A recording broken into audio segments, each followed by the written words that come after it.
1절까지입니다. 우리 한 절씩 교독하고 마지막 절은 같이 읽도록 하겠습니다. 제가 한 절 읽고 또 여러분들이 한 절 읽고요. 이스라엘은 나가서 블레셋 사람들과 싸우려고 에벤에셀 곁에 진치고 블레셋 사람들은 아벡에 진쳤더니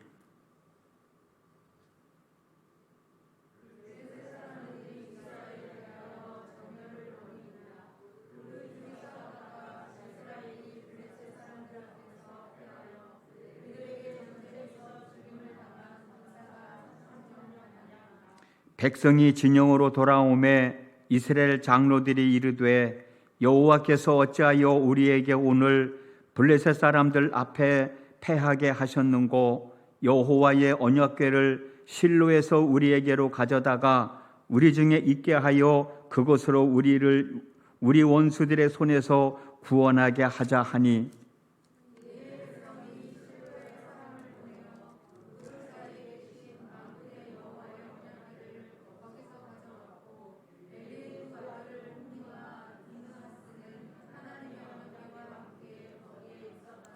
여호와의 언약궤가 진영에 들어올 때에 온 이스라엘이 큰 소리로 외치매 땅이 울린지라.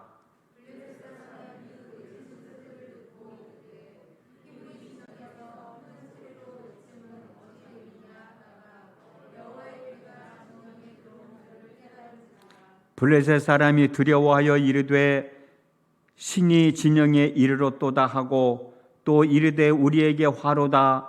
전날에는 이런 일이 없었도다.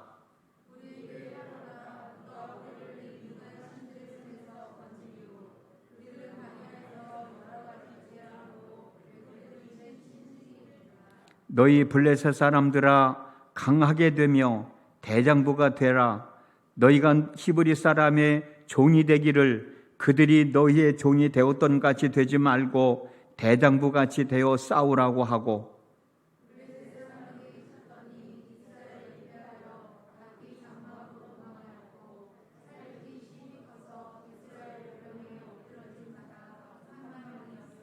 같이 읽습니다. 하나님의 궤는 빼앗겼고 엘리의 두 아들 홈니와 비느하스는 죽임을 당하였더라.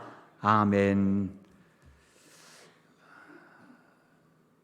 예배를 마치고 기도회가 끝난 다음에 3층에 있는 식탁을 카페로 좀 옮겨야 됩니다.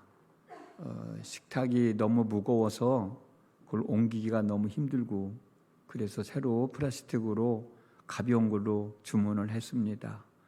그리고 카페의 바닥을 새로 깨끗하게 작업을 다 해놨는데 이게 또 무겁고 바닥이 또 쇠로 되다 보니까 스크래치가 많이 생기고 그래서 카페에 있는 식탁을 바깥으로 옮기고 또 3층에 있는 식탁을 카페로 옮겨와야 되니까 혹시 우리 시간 되시면 예배 마친 후에 협력해 주셨으면 고맙겠습니다. 2022년 5월 20일자죠. 얼마 되지 않았습니다. 동아일보에 실린 내용인데 서울에서 살고 있는 19세에서 39세의 청년 1686명을 모아서 개인의 성격과 정신 건강 상태가 어떤지 조사를 했습니다. 그런데 정서적 고통의 점수가 65.5점이 나왔고 불만족, 불행의 점수가 63.1점이 나왔고 스트레스와 걱정의 점수가 62.7점이 나왔고 회의감의 점수가 60.4점이 나왔고 불안과 분노 등 부정적인 정서의 점수가 58점이 나왔고 사회적 회피의 점수가 56.7점이 나왔고 가족 간의 갈등의 점수가 56.3점이 나왔다고 발표를 했습니다. 모든 항목의 점수가 50점 이하로 나와야 건강한 성격과 건강한 정신 상태를 유지할 수가 있는데 중요한 항목에서 50점 이상으로 다 나온 거예요. 청년 10명 중 4명이 정신 건강이 위기의 상태에 처해 있고 그 4명 중 2명은 지금 당장 치료가 필요하다는 결과가 나왔습니다. 왜 이런 결과가 나왔을까 하고 학자들이 분석을 한 결과 오늘의 삶을 살아가고 있는 젊은이들의 삶이 그만큼 힘이 들고 고달프고 희망이 없는 마음을 가지고 살아가고 있기 때문이다 라고 결론을 내렸어요. 저는 이 신문기사를 읽고 그렇기도 하겠다. 한번 생각해 보십시오, 여러분. 초등학교 때부터 대학을 졸업하고 또 졸업할 때까지 어떤 이는 대학을 졸업하고도 학원에 다니면서 공부하는 사람이 있어요. 초등학교 때부터 초등학교 6년, 중고등학교 6년, 그것도 안 돼서 대학교 4년, 그것도 안 돼서 대학을 졸업한 후에도 학원을 다니면서 사교육비를 들여가면서 공부를 해도 취직이 안 되는 거예요. 취직을 한다 하더라도 열심히 일해도 받은 월급만 가지고는 자기 집을 장만할 수가 없는 거예요. 이런 현실 속에서 무슨 삶의 즐거움이 있고 희망이 있어서 삶의 계획을 세우고 꿈을 꾸고 꿈을 이루기 위한 삶을 살아갈 수 있을까? 이런 상황에서 아무리 젊은 청년들이라 할지라도 정신인들 건강할 수 있을까? 정말 제정신 가지고 살아갈 수 있는 젊은이들이 몇 명이나 될까라는 생각을 해봤습니다. 지금이야 그런 말 많이 수구로 들었습니다마는 얼마 전까지만 해도 M4 세대라는 말이 유행했었잖아요. 자기 스스로 연애하는 것을 포기하는 거예요. 취직하는 것을 포기하는 겁니다. 결혼하는 것을 포기하는 겁니다. 아이 낳는 것을 포기하고 내 집 마련하는 것을 포기하고 인간관계를 포기하고 심지어는 꿈과 희망까지도 다 포기해버리는 M4 세대들이 꾸준히 증가하고 있는 것 아닌가. 비단 이러한 삶이 청년들에게만 있겠는가? 중년들에게는 이러한 삶이, 이런 고통이 없을까? 노년의 삶을 살아가고 있는 어르신들은 이런 고통이 없을까? 다 마찬가지라고 생각을 합니다. 그렇다고 여러분, 우리의 삶을 포기할 수는 없지 않습니까? 포기해서는 안 되지 않습니까? 우리가 사는 삶이 힘들다고, 어렵다고, 고달프다고 꿈과 희망까지 잃어버리면 안 되지 않습니까? 살아가야 할 희망을 잃어버린다면 인생의 실패자가 되고 인생의 끝을 볼 수밖에 없습니다.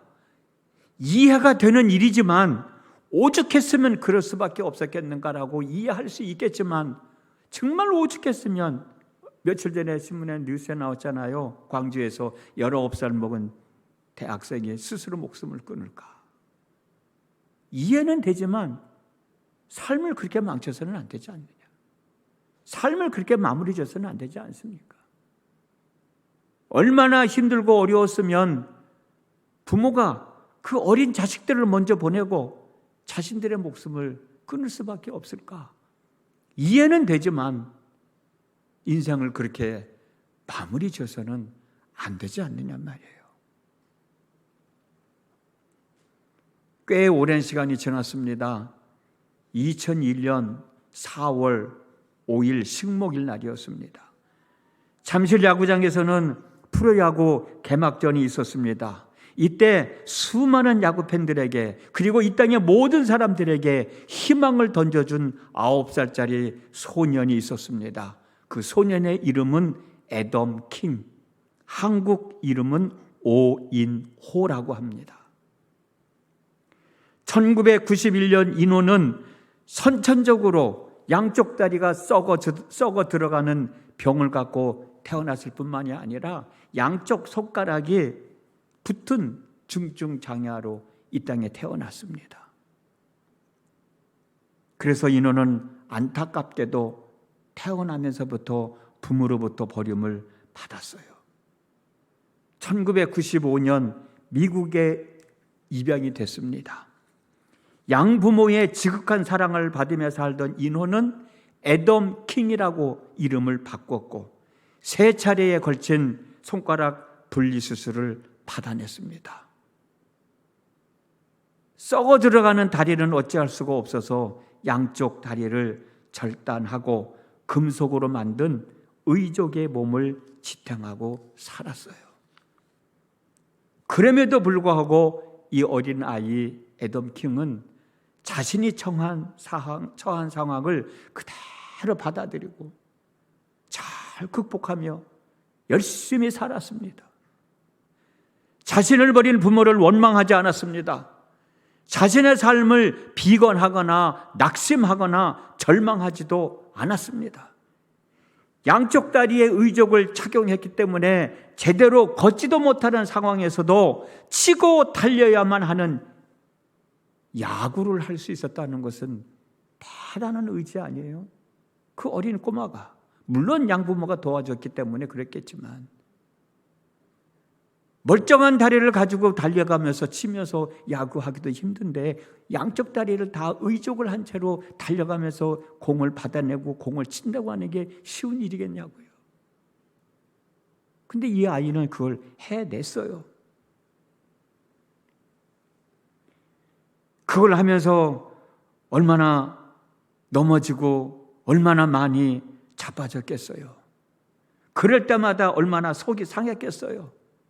그래도 이 아이는 꿋꿋하게 해냈습니다. 그리고 2001년 4월 5일 제 다리가 아닌 철제로 만든 의족을 신고 터벅터벅 걸어 나와서 안녕하세요 라고 인사를 합니다. 그리고 두 번째로 한 얘기가 뭐냐면 희망과 용기를 가지면 모든 것이 가능합니다 라는 말을 하고 시구를 했어요. 여러분들은 미국 부시 대통령이 재임할 때 장애인 정책 보좌역에 임명됐던 시각장애인 강영우 교수라는 분을 잘 아실 겁니다. 이분을 장애인 정책 보좌관으로 추천한 사람이 쓴 추천서의 글에는 강영우 교수는 앞을 보지 못하는 장애를 긍정적인 자산으로 변형시킨 사람입니다 라고 적혀 있었대요. 추천한 사람이 강영우 교수를 그렇게 소개를 했답니다. 앞을 보지 못하는 장애를 자기 자신의 자산으로 변형시킨 사람이라고. 이 추천서를 통해서 부시 대통령 재임 때 장애인 정책 보좌에 임명돼서 그 역할을 감당했다는 거예요.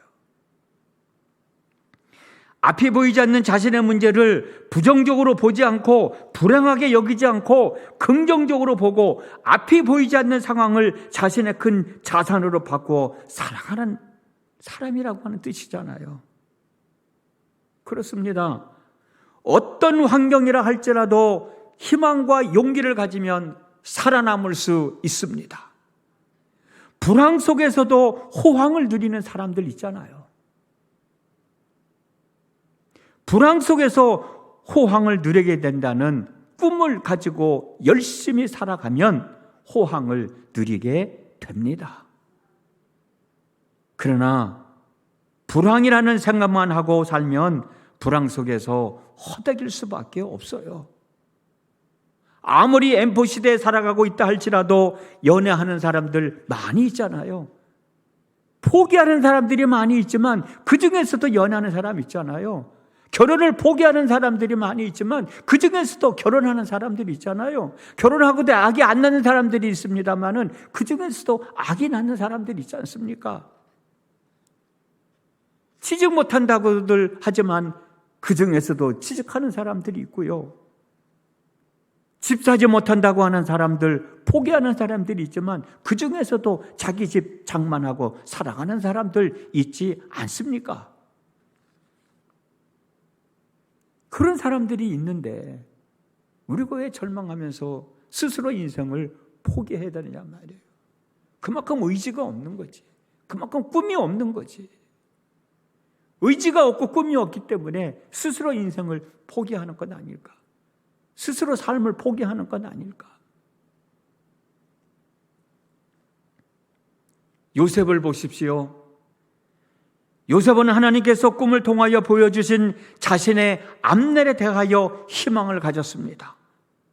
형들과 함께 밭에서 곡식단을 묶고 있을 때 자신이 묶은 곡식단이 일어서니까 형들이 묶은 곡식단이 일어서서 서 있는 자신의 곡식단에 둘러서더니 자신의 곡식단을 향하여 엎드려 절을 하는 꿈을 꿨습니다. 그리고 또 한 번의 꿈을 꿨습니다. 이번에는 해와 달과 11개의 별이 요셉에게 절을 하는 꿈을 꿨습니다. 이 꿈 이야기를 할 때 아버지도 그렇고 형들도 그렇고 요셉을 조롱하고 비난하기도 했어요. 그렇지만 요셉은 자신이 꾼 꿈을 잊지 않고 마음에 담아두고 하나님께서 그렇게 될 수 있도록 역사하실 것을 믿고 묵묵하게 자신에게 주어진 삶에 최선을 다하며 살았습니다. 지금은 내가 집안의 막내이고 농사를 짓고 있고 짐승을 키우고 있지만 하나님이 나에게 보여주신 꿈이 이루어진다면 지금의 삶과는 다른 모습을 갖추고 살아가게 될 것이라는 희망을 가지고 열심히 살아갔습니다. 이런 믿음과 희망을 잃지 않았기 때문에 빈 우물 속에서 죽음을 기다릴 때도, 보디발의 집에서 노예 생활을 할 때도, 감옥에 갇혀 있게 됐을 때도 두려워하지 않았고 절망하지 않았고 낙심하지 않았고 주어진 상황을 잘 받아들이면서 극복하면서 이기면서 살아왔던 것입니다. 그 결과 하나님께서 꿈으로 보여주신 대로 형들로부터 엎드려 절을 받았잖아요.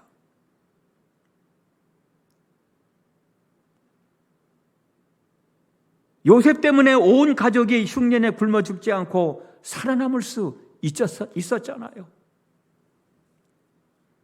내가 지금 처해 있는 상황이 어렵다 할지라도, 내가 이것 때문에 속 썩고 저것 때문에 속 썩고 사람 때문에, 물질 때문에 속 썩고 심지어는 내 가족들 때문에 속 썩고 어찌할 바를 모른다 할지라도 그것 때문에 절망할 필요 없습니다. 절망해서는 안 됩니다. 포기해서도 안 됩니다. 내가 지금 처해 있는 상황이 어렵다 할지라도 하나님을 향한 믿음을 잃지 마십시오. 약속되어진 하나님의 말씀을 믿고 그 말씀이 내 삶 속에 이루어질 것을 기대하며 살아가십시오. 시편 42편 5절에서는 자기 자신을 향하여 이렇게 고백합니다. 내 영혼아, 내가 어찌하여 낙심하여 내 속에서 불안해하는가? 너는 하나님께 소망을 두라. 그가 나타나 도우심으로 말미암아 내가 여전히 찬송하리로다. 자기 스스로를 질책하기도 하면서 자기 스스로를 위로해 주는 거예요. 내가 왜 낙심하느냐 말이야. 너는 절대로 낙심하지 말아라. 불안해하지 말아라. 너는 하나님께 소망을 둬라. 하나님이 나타나 도우심으로 말미암아 내가 앞으로도 여전히 하나님을 찬송하게 될 것이다. 자기 스스로를 위로하고 격려하고 채찍질하는 거예요. 그런 결단이 있어야 되지 않겠는가? 우리가 살아가는 이 세상은 변하고 계획도 바뀌고 약속도 바뀌고 취소도 되지만 하나님은 절대로 변하지 않습니다. 계획도 바꾸지 않습니다. 약속도 바꾸지 않습니다. 시편 27편 10절 말씀에 내 부모는 나를 버렸으나 여호와는 나를 영접하신다 라는 말씀이 있어요. 내 부모는 나를 버릴 수 있어도 하나님은 절대로 나를 버리지 아니하시고 오히려 나를 영접하신다는 거예요. 나를 받아주신다는 거예요. 이사야 49장 15절에 여인이 어찌 그 젖먹는 자식을 잊겠으며 자기 태에서 난 아들을 긍휼히 여기지 않겠느냐. 그들은 혹시 잊을지라도 나는 너희를 잊지 아니할 것이라 말씀하셨습니다. 예수님은 마태복음 24장 35절에서 천지는 없어질지언정 내 말은 없어지지 아니하리라 말씀하셨고, 민수기 23장 19절에서 하나님은 사람이 아니시니 거짓말을 하지 않으시고 인생이 아니시니 후회가 없으시도다. 어찌 그 말씀하신 바를 행하지 않으시며 하신 말씀을 실행하지 않으시랴 라는 말씀도 있어요. 이 말씀을 믿는 믿음으로 주어진 삶에 최선을 다하여 살아가시기 바랍니다. 민수기 6장 24절에서 26절 말씀 너무나도 잘 아는 말씀입니다. 여호와는 내게 복을 주시고 너를 지키시기를 원하며 여호와는 그의 얼굴을 내게 비추사 은혜 베푸시기를 원하며 여호와는 그 얼굴을 내게로 향하여 드사 평강 주시기를 원하며 여호와는 그의 얼굴을 내게로 향하여 드사 평강 주시기를 원하노라. 은혜 베푸시기를 원하고 평강 주시기를 원하신다고 말씀하셨어요. 하나님은 우리에게 복을 주시기를 원하시는 분이십니다. 하나님은 우리들의 삶을 지켜주시기를 원하시는 분이십니다. 하나님은 당신의 얼굴을 우리들에게 비추시며 은혜 베푸시기를 원하시는 분이십니다. 하나님은 당신의 얼굴을 우리들에게 향하여 드시면서 평강 주시기를 원하시는 분이십니다. 이 하나님을 제대로 잘 믿고 주어진 상황에서 최선을 다하여 열심히 살아가십시오. 그리하면 하나님이 주시는 복을 받으며 하나님이 지켜주시는 가운데 하나님의 은혜를 입어 평안한 삶을 살아갈 수 있게 됩니다. 오늘 본문의 말씀을 보면 이스라엘 사람들이 블레셋 사람들과 전쟁을 할 때 이스라엘 사람들은 당연히 이길 줄 알았어요. 그런데 그들의 생각과는 다르게 패하고 말았습니다. 이스라엘 사람들은 당연히 이길 줄 알았는데 뜻하지 않게 패하고 나니까 왜 우리가 전쟁에서 졌을까? 그 원인을 분석한 결과 법궤를 앞세우고 싸워야 되는데 법궤를 앞세우고 싸우지 않아서 우리가 졌다는 거예요. 그래서 실로에 방치되어 있던 법궤를 가지고 와서 법궤를 앞세우고 싸우면 이긴다는 아니란 생각을 가지고 법궤를 앞세우고 싸웠습니다. 그러나 졌잖아요. 진 이유가 있어요. 이스라엘 백성들은 법궤만 있으면 이긴다는 아니라는 생각을 갖고 있었어요. 우리가 본문에서 읽었습니다마는 이스라엘 사람들이 법궤가 자기들 진영으로 들어오는 순간에 이제 법궤가 우리와 함께 있으니 전쟁에서 이기게 되었다고 좋아하면서 땅이 진동할 정도로 환호성을 질러댔습니다. 싸우지도 않았는데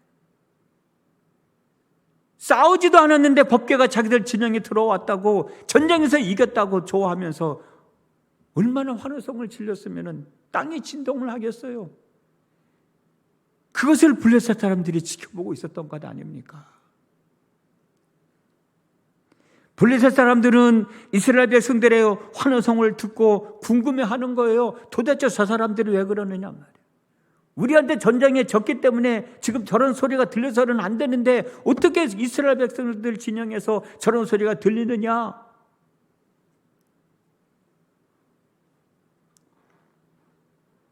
법궤가 자기들 진영으로 돌아왔기 때문에 전쟁에서 이기게 되었다고 환호성을 지른다는 사실을 알게 되었어요. 그 순간 이번에는 블레셋 사람들이 기가 팍 죽은 거야. 갑자기 풀이 주고 하는 말은 이스라엘 진영에 그들의 신이 들어갔다. 그래서 그들은 신이 나서 외쳤다. 이제 우리에게 화가 미쳤다. 일찍이 이런 일이 없었다. 우리에게 화가 미쳤는데 누가 저 강력한 신의 손에서 우리를 건질 수가 있겠는가? 그들은 광야에서 온갖 재앙으로 이집트 사람을 쳐서 죽게 한 신이 있다 라고 고백하면서 싸울 생각을 못하는 거예요. 싸울 용기를 잃어버리고 만 거예요. 그때 블레셋 진영에서 누군가가 나타나서 블레셋 사람들을 향하여 블레셋 사람들아 대장부답게 힘을 내라. 그렇지 않으면 히브리 사람이 우리의 종이 되었던 것처럼 우리가 그들의 종이 될 것이다. 너희는 대장부답게 나가서 싸워라 라고 외쳤습니다. 이 외침의 소리를 들은 블레셋 사람들은 나가서 싸웠고 이스라엘 백성들이 앞세웠던 법궤도 뺏고 전쟁에서도 이겼습니다. 법궤만 있으면 전쟁에서 이길 수 있다는 아니란 생각을 했던 이스라엘 백성들은 전쟁에서 지고 말았어요. 그들이 귀하게 여기던 법궤마저도 빼앗기고 말았습니다. 그러나 질 수밖에 없었던 상황에 처해 있던 블레셋 사람들은 누군가가 나타나서 블레셋 사람들이여 강하게 되고 대장부가 되어라. 그리고 힘써 싸워라 라고 한 소리를 듣고 이길 수 있다는 희망을 갖고 전쟁에 임했을 때 그들은 승리할 수 있었습니다. 승리의 기쁨을 나눌 수 있었습니다. 아니란 생각으로 이 험한 세상을 어떻게 이기며 살아갈 수 있겠어요? 아니란 생각으로는 험한 세상을 이기며 살아갈 수가 없습니다. 내 부모가 도와주겠지, 내 아내가 도와주겠지, 내 남편이 도와주겠지, 내 자식들이 도와주겠지, 하나님이 도와주겠지. 그런 생각만 가지고 있어도 안 되는 거예요. 내가 도움을 받을 수 있을 만큼 열심히 살아갈 때 도와주는 거지. 거기에 무슨 일이 일어나는 거지. 법궤가 있으니까 이젠 우리는 이길 거야. 아니란 생각 가지고는 하나님이 역사하시지 않으셔요. 하나님이 도와주시지 않으셔요. 아니란 생각을 가지고는 절대로 우리에게 주어진 삶을 제대로 잘 추스리며 살아갈 수 없습니다. 인생의 성공자가 될 수 없습니다. 아까도 말씀드렸습니다마는 엠포 시대에 살고 있는 사람들, 불황 속에서도 호황을 누리는 사람들이 거저 호황을 누리게 됩니까? 호황을 누릴 수 있는 삶을 살았기 때문에 호황을 누릴 수 있게 되는 거예요. 남들은 취직할 수 없다는 생각으로 포기하지만 취직하려고 그만큼 노력하고 애를 쓸 때 하나님이 도우시는 거예요. 아니란 생각으로 우리에게 주어진 삶 승리할 수 없습니다. 극복해낼 수가 없습니다. 현실은 힘들고 어렵더라도 나를 사랑하시고 나에게 복을 주시기를 원하시는 하나님이 계심을 믿고 약속하신 하나님의 말씀이 이루어질 것을 꿈꾸며 희망을 가지고 열심히 최선을 다하며 살아갈 때 하나님이 역사하셔서 인생의 승리자가 되게 하여 주시는 겁니다. 불황 속에서도 호황을 누리며 살아가게 하여 주시는 겁니다. 그만큼 우리는 더 복받을 일을 해야 돼요. 복받을 일은 하지 않고 복 주십시오, 복 주십시오 하면은 그 누가 복을 주겠어요? 복받을 행동을, 복받을 삶을 살아야 복을 주시는 거지. 근데 그 복받을 삶이 저절로 되어지느냐고요? 아니라는 생각으로 되어지느냐고요? 그만큼 노력을 해야지. 그만큼 내가 하나님께 집중하고 하나님 나에게 집중할 수 있도록 믿음의 고백, 믿음의 삶이 있어야 되는 거지.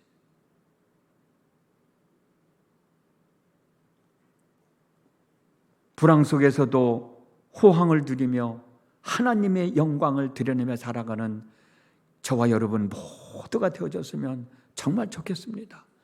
정말 힘들고 어려울 때 여기 있다 도와줄 수 있으면 얼마나 좋겠어요.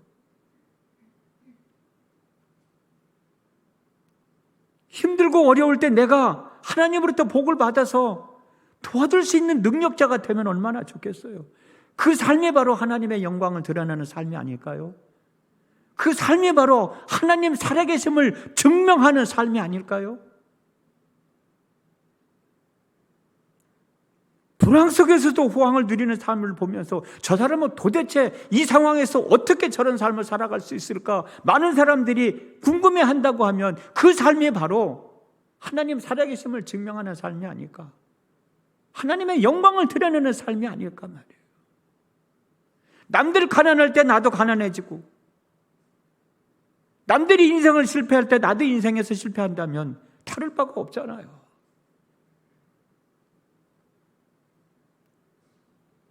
아마도 오인호 학생이 같은 장애를 가진 사람들처럼 살았다면 잠실구장에서 시구하지 않았을 거예요. 안녕하세요.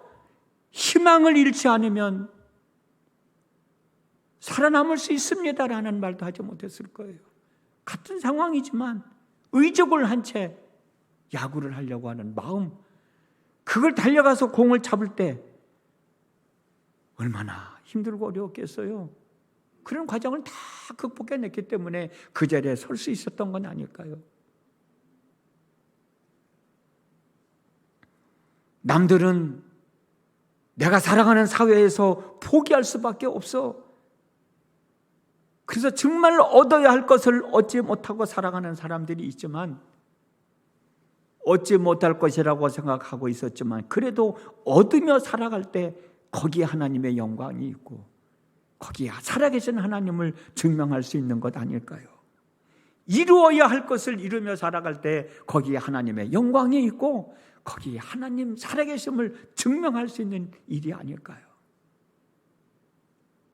물론 여러분들 가운데서는 지금처럼만 살았으면 좋겠다라고 삶의 만족함을 누리는 사람들도 없지 않아 있을 거예요. 그런 분들 절대로 교만하지 마시고, 선질로 생각한 사람은 넘어질까 조심하라고 사도 바울이 권면했던 것처럼 이런 삶을 통해서 하나님의 영광을 드러내는 삶을 영위해 나가시고, 혹시라도 이런 일 저런 일로 인해서 생활하기가 힘들고 어려울 때 어떻게 해야 되나 라고 고민하고 계시는 분들이 있다면 절대로 포기하지 마시고,